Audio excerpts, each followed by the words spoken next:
Hi everyone, I'm going to take you through the Atkinson Shiffrin working model of memory today. This is going to take a little bit of time. Normally, if we were in the live school year, this would take a class period.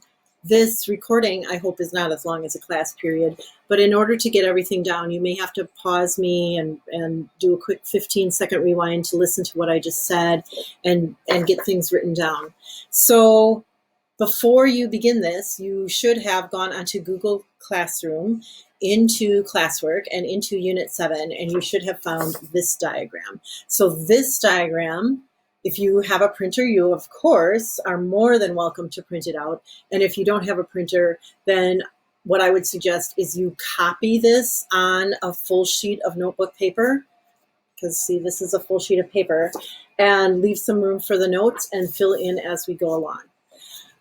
Normally I do this at the beginning of the unit because I think it's really valuable and important to have a little bit of an overlook of memory before you get into the nitty-gritty of memory.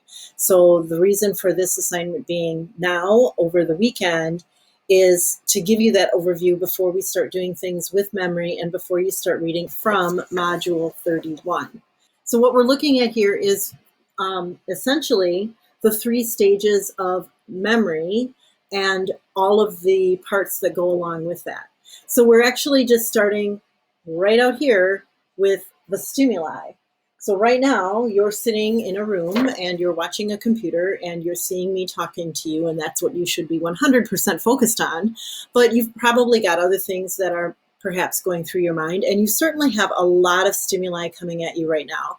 You have the smell of whatever is going on in the house, or if your windows are open, whatever is happening outside.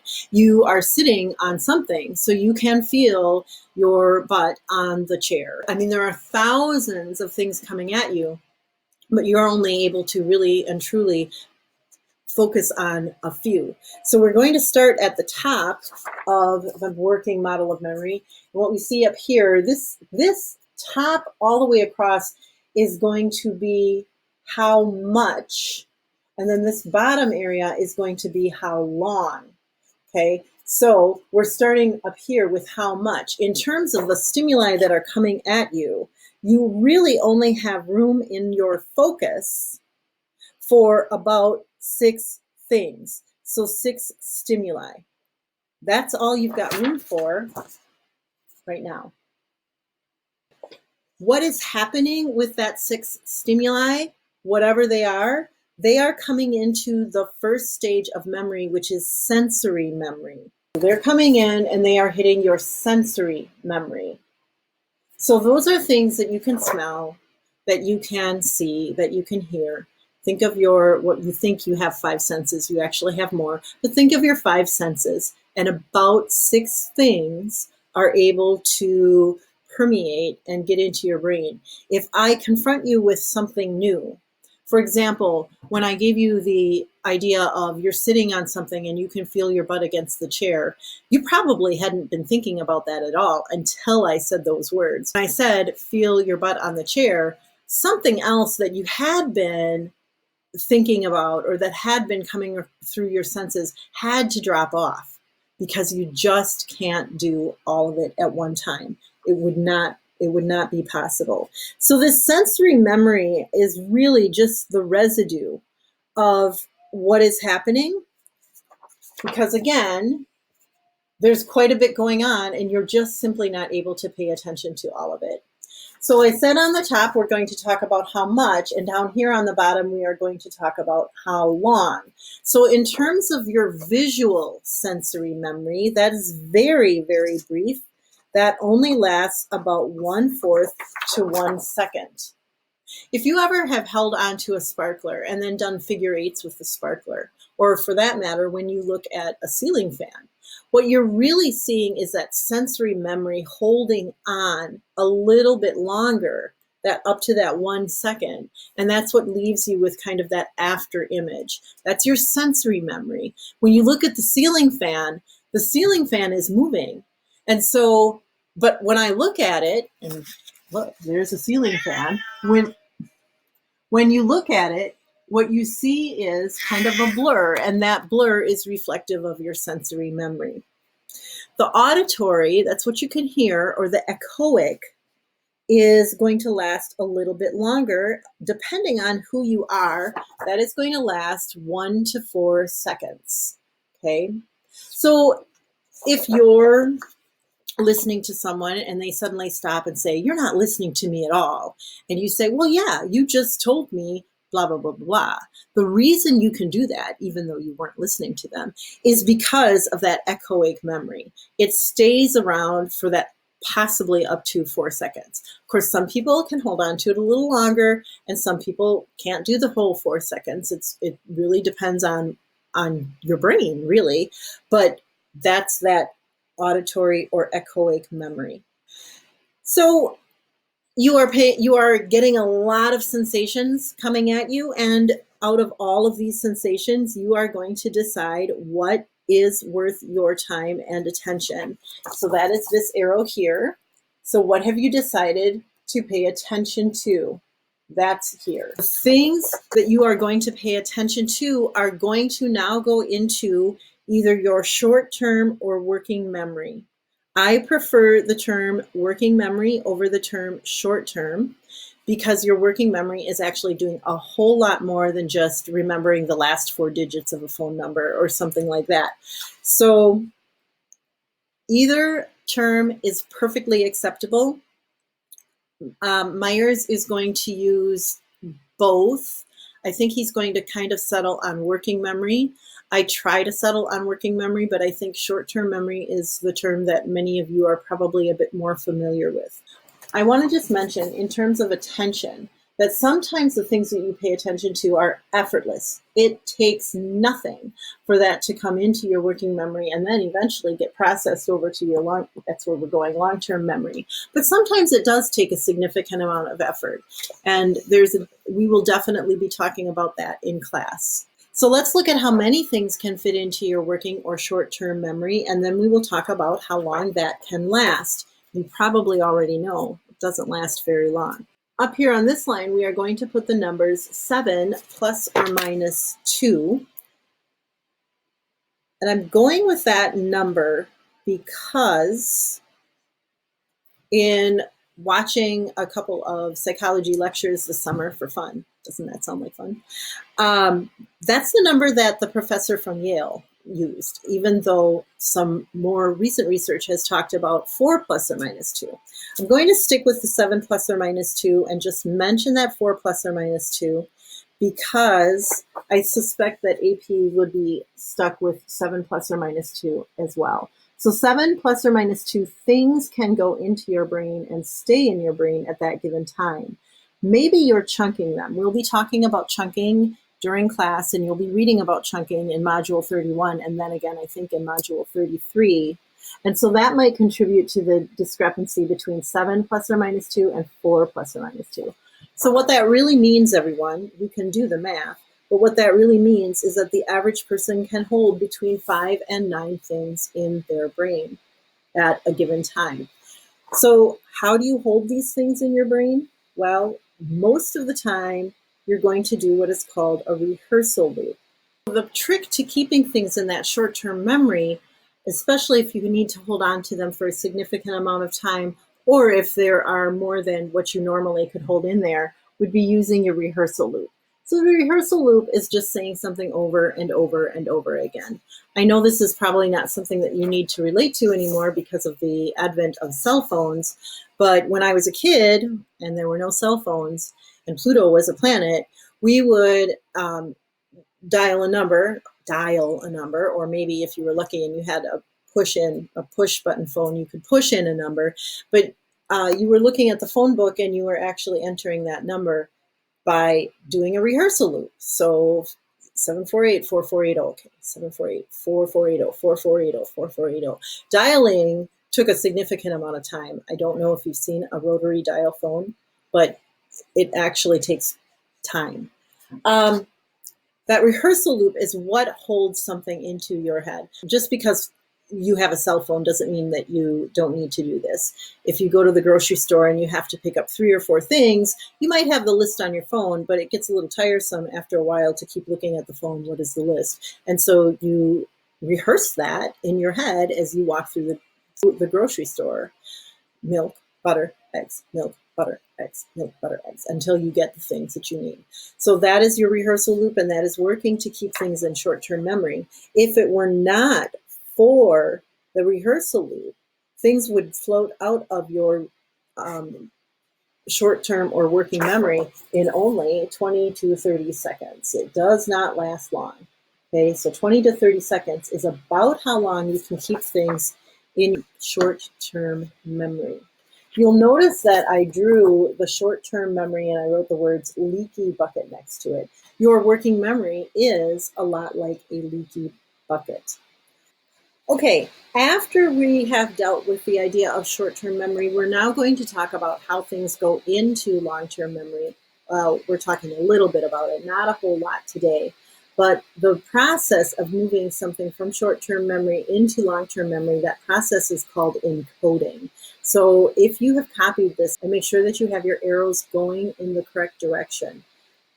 So going into long-term memory, that process is called encoding. The bulk of Module 31 is about encoding. When it gets to where we want it to be, we are now talking about long-term memory. And long-term memory is really all about you. This is where you really live. Okay, your memories pretty much make up you. Okay, so the things that you can draw out of long-term memory, as one example, is who is Elvis? If you know who Elvis is, that is in your long-term memory. Okay, your name, that's in your long-term memory. Where you live, your street address, that is in your long-term memory. What you got for your birthday last year, if it was especially of great importance, lies in your long-term memory. So in terms of how much can you hold on to the long-term memory, all we really know is lots, or that long-term memory is huge. This is new. In the past, I've said that it's limitless, but it's really not limitless. I've now got confirmation on that. So your long-term memory is finite because your brain is finite. You can only fit so much in that 3-pound mushy thing in your head, can only truly hold so much. But the catch here is we don't know how much it holds because we've never been able to figure out. It's a lot. It's a lot more than you think. At least in theory, everyone who you have ever met is hanging out there in your long-term memory. So you have quite a bit in there. And again, some of these things that are hanging out in your long-term memory include things like what TV programs you watched, what you remember happening on whatever Netflix series you're watching. We really, again, we do not know the capacity of your long-term memory because it is so big. Then on the bottom, where, remember, we're talking about duration, we're going to say, I'm going to put it in quotation marks because there are some exceptions to this, but we are going to say that your long-term memory is forever. Now, you know that's not entirely true. You know that as people age, they start to forget things. You certainly know that people with Alzheimer's are going to have some significant forgetting problems. And you know that you don't remember what you had for dinner on your 7th birthday because that has lost importance, and so that's no longer really with you. So let's say, for the sake of psychology, that it's in there forever, but there are going to be some exceptions to that, and we'll certainly be talking about that, especially in Module 32. Now, how things get stored in your long-term memory has a special name as well, and that is your cognitive schema. So long-term memory, this is the cognitive schema. This is all the stuff that is in your long-term memory. So I want to show you something and explain the analogy that I use for your long-term memory. I'm now going to show you my closet. And the reason I'm doing this is because my closet is a lot like a cognitive schema. So my closet is relatively okay. What you see here, these are like the dress shirts, the nicer shirts I would wear to school. And if you're paying attention, you can see that they are kind of arranged by color. It's difficult to get back there and see where all the purples are. But I have it kind of arranged by color with black, white, and gray at the front. And then we start with the pinks, the reds, the teals, the blues, and then in the back we have the purples. The same thing is true on the bottom when you look at the t-shirts, which it's kind of dark so you can't see those well. And then on the other side, the same thing is true with longer sweaters, skirts, and then dresses in the back. Here we have sweatshirts on the top, sweaters, cardigans, and so on. So in my closet, in my cognitive schema of a closet, what I try to do is keep things as organized as I possibly can. So when I'm hanging something up, what I have a tendency to do is go back into the closet, look for the color coordinated, and put it there. I also have some other things that I try to do in terms of hanging things up and keeping the closet tidy. Like I try to go from short sleeve to long sleeve and keep things that I would wear together if that's at all possible. This is important, not because I'm bragging about my closet etiquette, but because I'm going to hook it up with how we deal with our cognitive schema. So the whole idea with that cognitive schema being like a closet, which I'm adding here, is that the closet that is well organized is going to be easier to keep under control, and it's going to be easier for you to get things out of that. Aha! That's just as true of your brain. When you are learning something new, if you can put it where the other things are, it is going to be easier to remember, and it is also going to be a lot easier to retrieve when you need it. Which brings us to our next word. Getting something out of your cognitive schema, which is the closet, is called retrieval. And so here is the word. I just used retrieve. So here is retrieve. Again, notice the arrow. We're taking something from long-term memory and we're bringing it out into your short-term memory or working memory so that you can do something with it.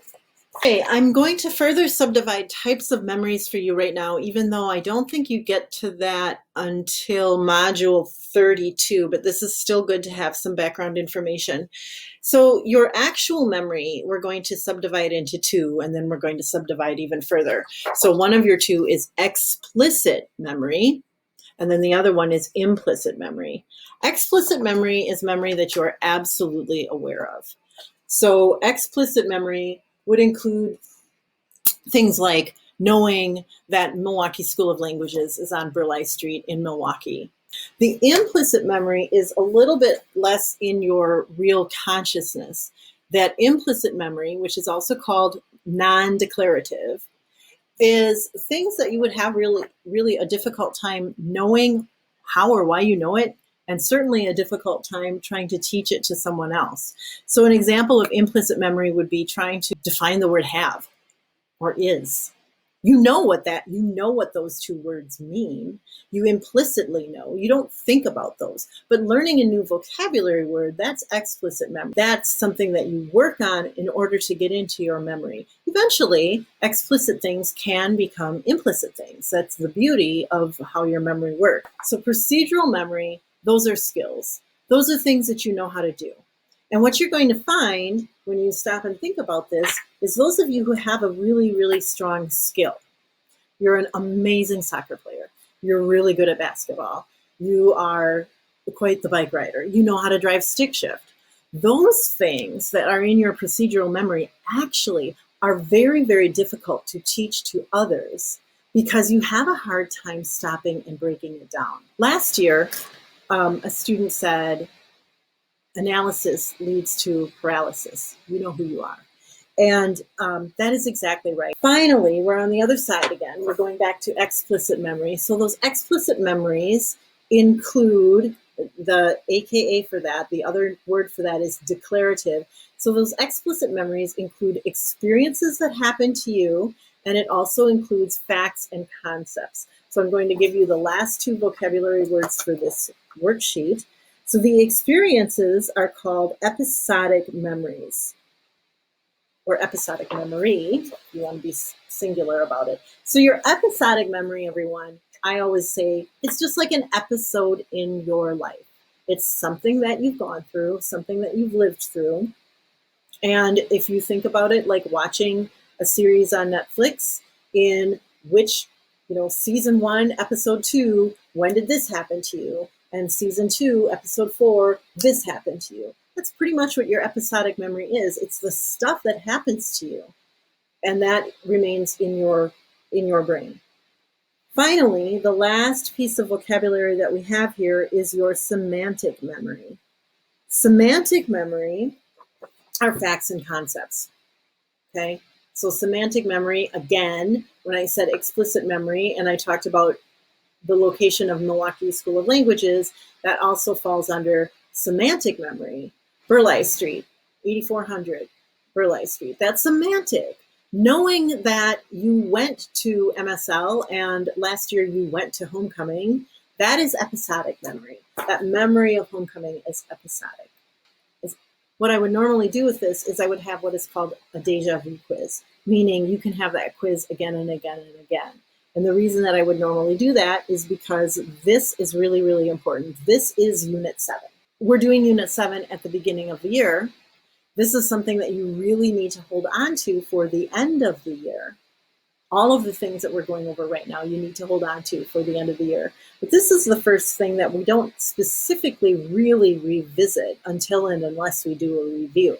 We'll revisit concepts from Unit 1, except for structuralism and functionalism, because all those perspectives are going to be with us all year. But memory is not something that we necessarily come back to in other units often. And so therefore, the idea behind this would have been to give you this quiz several times over the course of the year to help you remember it. That is called distributed practice. If you practice this now, and then you come back to it in a week, and then you come back to it in 2 weeks, and then you come back to it in 3 weeks, that's distributing your practice or distributing the amount of time that you spend with this material, and distributing your practice over time is really, really helpful for actually remembering it. A couple other things that I just want to point out super briefly before I end the video is we will be talking about all these processes again. So this is just an introduction. We'll be talking about them again. If you're having trouble understanding, please rewatch the video. That